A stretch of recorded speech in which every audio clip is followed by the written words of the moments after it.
અમદાવાદમાં આંતરરાષ્ટ્રીય મહિલા દિવસના અવસરે જીવા હરી ફાઉન્ડેશન દ્વારા મહિલા સશક્તિકરણના ઉદ્દેશ્ય સાથે વિશેષ કાર્યક્રમનું આયોજન કરવામાં આવ્યું હતું।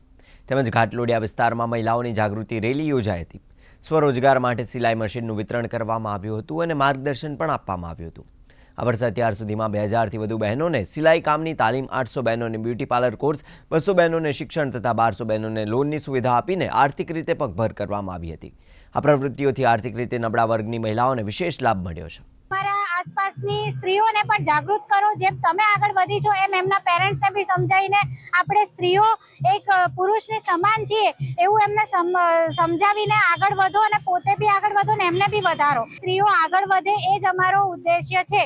નારી તું આગે બઢો, હમ તુમારે સાથ હૈ। તમે પણ ઉજાગર થઈને બીજી 10 મહિલાઓને ઉજાગર કરો, જેનાથી દેશની અંદર મહિલાઓનું અસ્તિત્વ કાયમ જળવાઈ રહે અને મહિલા પુરુષોથી કોઈ કમ નથી એવું જાળવી અને સંદેશો આપી શકે એવો મારો હેતુ છે મહિલાઓને।